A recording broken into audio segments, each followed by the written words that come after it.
Welcome back to my channel Pooja classes. तो कैसे हैं आप सभी? आई होप आप सभी अच्छे होंगे।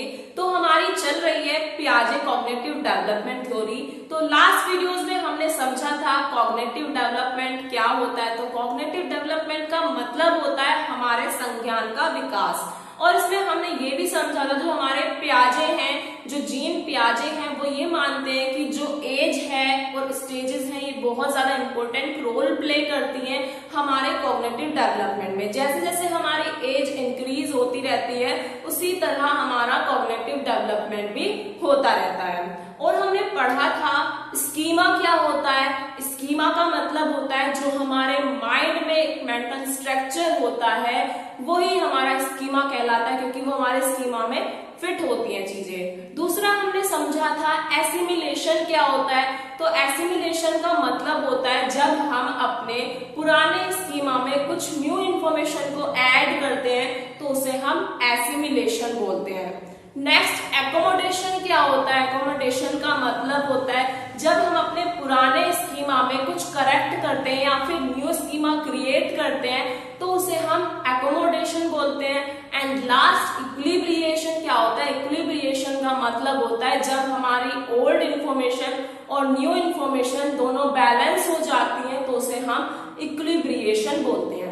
तो आज हम स्टार्ट करने वाले हैं अपनी स्टेजेस ऑफ कॉग्निटिव डेवलपमेंट, जो आपकी बहुत ज्यादा इंपॉर्टेंट होने वाली है आपके एग्जाम के लिए।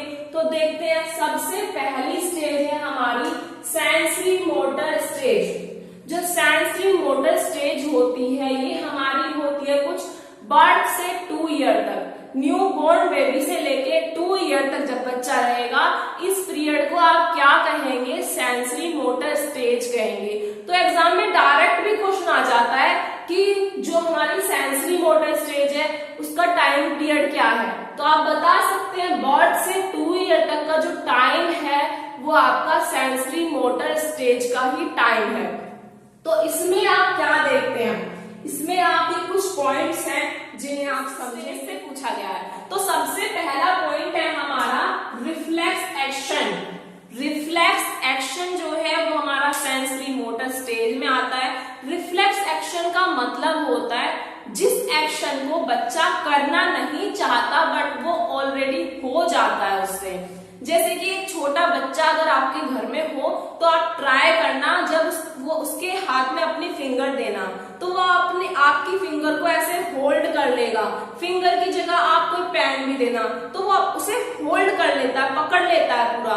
तो ये रिफ्लेक्स एक्शन होता है उसके साथ। वो करना नहीं चाहता बट वो हो जाता है। और एक रिफ्लेक्स एक्शन ऐसा होता है जो हमेशा हमारे साथ चलता है, हमारी जो पलकें हैं इनका झपकना। ये रिफ्लेक्स एक्शन होता है, हम खुद से नहीं करते, ये अपने आप होता है। तो इसे हम बोलते हैं हमारा रिफ्लेक्स एक्शन। अगर क्वेश्चन में पूछा जाता है तो आपको याद रखना है ये आपका सेंसरी मोटर स्टेज में है। नेक्स्ट पॉइंट है आपका सेंसेस। कौन सी स्टेज होती है जिस स्टेज में एक बच्चा सेंसेस के द्वारा सीखता है? तो ये आपकी सेंसरी मोटर स्टेज होती है जिसमें बच्चा सेंसेस के द्वारा सीखता है। अब वो कैसे? देखिए, मान लीजिए आप ट्राई मत करना ऐसा, बट हाँ देखिए, अगर एक छोटा बच्चा है, आपने दूध गर्म किया घर में और आपने आके वो पंखे में रख दिया और आप देखना, आप बच्चे को रोकना मत। अगर आपके पास आपके घर में बच्चा है तो उसे रोकना मत। अगर वो वहां पे होगा ना तो वो ट्राई करेगा ये क्या है, इसे देखूं जाके, तो वो घुटनों के बल चल के उस तक पहुंचने की कोशिश करेगा। और जब उस पे वो हाथ लगाएगा अपना तो उसको गर्म लगेगा, उसका हाथ जल जाएगा, तो वो सीख जाएगा कि आगे से कभी ऐसा नहीं करना है। कभी भी अगर मम्मी ने दूध यहाँ लाके रखा तो मैं इसके हाथ नहीं लगाऊंगा, उसे एक लेसन मिल जाएगा। तो सेंसेस के द्वारा सीखता है बच्चा सेंसरी मोटर स्टेज में, क्योंकि उसे कुछ पता नहीं होता तो वो अपने सेंसेस के द्वारा सीखता है। अब उसका हाथ जल गया तो उसने वहां पे सीखा। तो यही चीज आपको याद रखनी है। अगर कहा जाए कि सेंसेस के द्वारा कौन सी स्टेज में सीखता है तो सेंसरी मोटर स्टेज में सीखता है। नेक्स्ट है आपका इमिटेटिव। इमिटेटिव का मतलब है कि एक बच्चा जो है वो नकल करता है। जब बच्चा छोटा होता है, जब वो बर्थ से 2 ईयर की एज में होता है तो वो इमिटेट करके सीखता है। जैसा वो देखता है वैसा वो करने लगता है। अब मान लीजिए उसकी फैमिली में उसके पेरेंट्स ही हुए, सबसे पहला पेरेंट्स ही हैं और अपने ग्रैंड पेरेंट्स हैं जिनका सबसे ज्यादा प्रभाव बच्चे पे पड़ता है, क्योंकि बच्चा उस टाइम पे उन्हीं के साथ रहता है। जैसे आप बातें करेंगे, जैसा आप बिहेव करेंगे, जैसे आप एक्सप्रेशन देंगे, वैसा ही बच्चा इमिटेट करेगा, उसकी नकल करने की कोशिश करेगा। जैसे कभी कभी देखा होगा कि जब छोटा बच्चा होता है वो अपने पेरेंट्स से, पापा ने हेयर स्टाइल बनाया तो उनकी तरह बनाने की कोशिश करता है, जैसे वो बोलते हैं वैसा बोलने की कोशिश करने की कोशिश करता है। तो यही होता है इमिटेट करना, जो अपने हैं मतलब उसके घर में जो भी हैं उनकी नकल करता है और उनसे सीखता है। तो इसलिए ही बोला जाता है जो छोटा बच्चा है उसके सामने बोलना भी जो है वो सोच समझ के बोलना है, और जो भी करना है वो भी सोच समझ के करना है, क्योंकि आपका जो एक्टिविटी है उसका बहुत ज्यादा प्रभाव आपके बच्चे पे पड़ता है। तो उम्मीद है जितने भी टीचर्स जो अभी मतलब जो पेरेंट्स हैं वो ये वीडियो अगर देख रहे हैं तो आपसे इतनी रिक्वेस्ट करूंगी कि अगर आपका बच्चा छोटा है या बड़ा है तो आप उसके सामने सोच समझ के बोलें, और कुछ भी ऐसा ना बोलें जिससे वो उसे अपने माइंड में फिट करे और वो उस चीज को सीख जाए। कुछ गलत ना बोलें क्योंकि वो उसके लिए ठीक नहीं है। तो आई होप आपको समझ आया होगा। नेक्स्ट पॉइंट है हमारा ऑब्जेक्ट परमानेंस। ऑब्जेक्ट परमानेंस का मतलब है कि जो ऑब्जेक्ट परमानेंस वाली स्टेज है वो हमारी एकदम से तो नहीं होता है। ऑब्जेक्ट परमानेंस जब बच्चा छोटा होता है, 1 साल से कम में होता है, तब तो उसके अंदर ऑब्जेक्ट परमानेंस वाली कोई चीज आती नहीं है। आज उसके सामने आपने कुछ खिलौना रखा वो भूल जाएगा, कल को उसको कुछ रखा वो भूल जाएगा, जो आप उसको देंगे वो उसको याद रहेगा। बट जब बच्चा 1 साल से थोड़ा बड़ा हो जाता है, जब 1 साल से थोड़ा मतलब मान लीजिए 1.5 साल या 1 साल से ऊपर, तो उस टाइम पे बच्चे के अंदर एक ऑब्जेक्ट परमानेंस वाली चीज आ जाती है। अब बच्चे के सामने अगर मान लीजिए उसकी डॉल है, वो उस डॉल से खेलता है, वो डॉल उसको नहीं मिली, तो उसके माइंड में ये रहेगा कि मेरी डॉल कहाँ गई। तो ये होता है ऑब्जेक्ट परमानेंस। अब मान लीजिए बच्चा है, उसका एक पिलो है जिसके बिना वो नहीं सोता, अगर मान लीजिए वो पिलो उसको नहीं मिला तो वो ये सोचेगा मेरा पिलो कहाँ गया, मुझे उसी के साथ सोना है या मुझे अपनी डॉल के साथ सोना है, तो मुझे वही चाहिए। तो यही होता है ऑब्जेक्ट परमानेंस जो बच्चे का 1 साल के बाद डेवलप हो जाता है। तो आई होप आपको इतना समझ आया होगा। तो यही कुछ 4 पॉइंट है हमारे सेंसरी मोटर स्टेज में कि रिफ्लेक्स सेक्शन क्या होता है, जिसे वो अपनी मर्जी से नहीं करता है, खुद हो जाता है। सेंसेस के द्वारा बच्चा सीखता है, सेंसेस के द्वारा तो बहुत ही अच्छा लेसन ले लेता है, तो वो फिर दोबारा उस चीज को रिपीट नहीं करता है। इमिटेटिव का मतलब आपका वो उसको मतलब नकल करके सीख रहा है, जैसा जैसा वो देखता है वैसा ही वैसा वो करता है।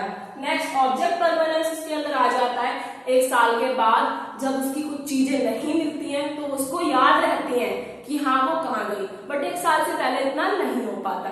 तो आई होप आपको ये समझ आया होगा। नेक्स्ट देखते हैं हमारा दूसरी स्टेज। तो नेक्स्ट स्टेज हमारी है, सबसे पहली तो हमारी सेंसरी मोटर स्टेज थी, नेक्स्ट स्टेज हमारी है प्री ऑपरेशनल स्टेज। तो प्री ऑपरेशनल स्टेज का मतलब, प्री का मतलब होता है एक तरह से पूर्व, पहले। तो यहाँ पे जो पूर्व, प्री का मतलब तो आपका पूर्व हो गया, और ऑपरेशनल स्टेज का मतलब होता है आपकी लॉजिकल थिंकिंग। तो लॉजिकल थिंकिंग बच्चों की यहाँ पे नहीं होती है, एक तरह से अभी बच्चे लॉजिकल थिंकिंग नहीं कर पा रहे हैं, तो इलॉजिकल थिंकिंग आपकी इस स्टेज में बच्चों की होगी, क्योंकि बच्चे अभी इतने बड़े नहीं हुए हैं, 2 से 6 साल के ही तो हैं, अभी इतना लॉजिक कहाँ से लगा लेंगे वो सब चीजों में। तो अभी यहाँ पे कोई लॉजिक नहीं लगाते, इलॉजिकल थिंकिंग होती है, इलॉजिकल बातें करते हैं वो, उनका कोई पता नहीं है वो क्या कह रहे हैं, कहाँ से कनेक्ट कर रहे हैं, बट हमें समझना होता है। तो नेक्स्ट यहाँ पे कुछ पॉइंट्स हैं, इन्हें हम समझने की कोशिश करेंगे। जैसे सबसे पहला है आपका प्री ऑपरेशनल स्टेज में आपका आता है सेंट्रेशन। सेंट्रेशन का मतलब यहाँ पे है लैक ऑफ कंजर्वेशन। यहाँ बच्चे का सेंट्रेशन नहीं होता है, यहाँ पे बच्चा कंजर्वेशन करने की शक्ति नहीं रखता है। वो कैसे? जैसे मान लीजिए 2 बीकर हैं, मतलब आपके 2 ग्लास हैं, 2 ग्लास में फुल पानी है, आपका पूरा बोतल है। अब बच्चे के सामने आपने एक बड़ा ग्लास रखा ऐसे, ये वाला पानी जो है पूरा इस वाले ग्लास में डाल दिया। ये थोड़ा आपका बड़ा है, लेंथ में बड़ा है, ब्रेथ में छोटा है, तो फिर बच्चे को यही लगेगा कि जो ये वाला ग्लास है इसमें ज्यादा पानी है, क्योंकि उसके अंदर अभी कंजर्वेशन करने की पावर नहीं आई है, अभी सेंट्रेशन नहीं आया है, तो इसलिए यहाँ पे कहा गया है लैक ऑफ कंजर्वेशन।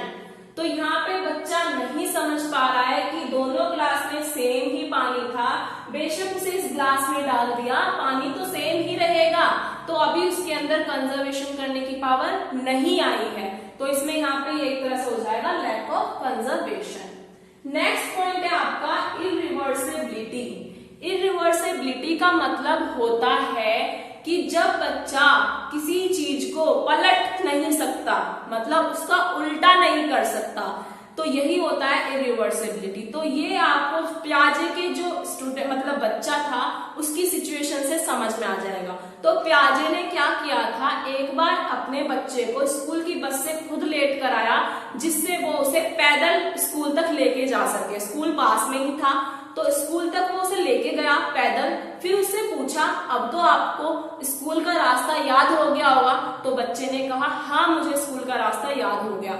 तो उसके फादर ने, जीन पियाजे ने कहा, तो अब आप घर पैदल ही आना।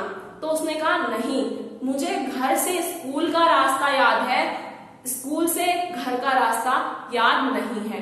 तो ये सिचुएशन थी जिसमें उसने उसको पलट नहीं पाया, रिवर्स नहीं कर पाया बच्चा, क्योंकि बच्चा अभी 2 से 6 ईयर की एज में है, तो इरिवर्सिबिलिटी अभी नहीं होगी, रिवर्स नहीं कर पाएगा, तो यहाँ पे ये रहेगा इरिवर्सेबल। तो आई होप आपको ये रिवर्सिबिलिटी समझ में आ जाएगी। बच्चा यहाँ पे रिवर्स नहीं कर सकता, चीजों को पलट नहीं सकता। नेक्स्ट है आपका ईगोसेंट्रेशन। ईगोसेंट्रेशन का मतलब होता है, यहाँ पे ये नहीं है बच्चे के अंदर ईगो है। ईगोसेंट्रेशन का मतलब होता है कि जो बच्चा है वो ये सोचता है जो चीजें मुझे जैसी दिखती हैं या मेरे को जैसी अच्छी लगती हैं सबको वैसी ही अच्छी लगती हैं। अगर मुझको ये पैंट पसंद है ब्लू कलर का, तो सबको ये ब्लू कलर का ही पैंट पसंद है, मार्कर पसंद है। तो बच्चा जैसा खुद सोचता है, जो उसे खुद अच्छा लगता है, तो वो यही मानता है सबको वही अच्छा लगता है, सबको वही पसंद होगा, तो इसे यहाँ पे ईगोसेंट्रेशन कह देते हैं। नेक्स्ट है आपका एनिमिज्म। एनिमिज्म का मतलब होता है बच्चा ये मानता है कि सभी चीजें जो हैं वो जीवित हैं, कुछ भी निर्जीव नहीं है। क्योंकि आपने देखा होगा जब बच्चा छोटा होता है, अगर मान लीजिए उसकी डोल है, उसकी डोल को खाना खिलाता है, डोल को सुलाता है, और अगर उसके चोट लग जाती है तो मतलब जैसे कभी भी बच्चे की चोट लग गई तो कहता है इसको मारो, चाहे वो दीवार है, चाहे वो टेबल है, चाहे वो चेयर है, तो उसको ऐसा लगता है कि सब चीजें जीवित हैं। अगर हम उन्हें मारेंगे तो उन्हें दर्द होगा, अगर वो कुछ भी करेंगे तो उन्हें भी वो दर्द महसूस होगा जो एक बच्चे को हो रहा है। अगर मान लीजिए उसको चोट लगी है, तो अगर आप कुछ भी टेबल से लगी है, चेयर से लगी, चेयर टेबल की मारोगे तो उन्हें भी दर्द होगा।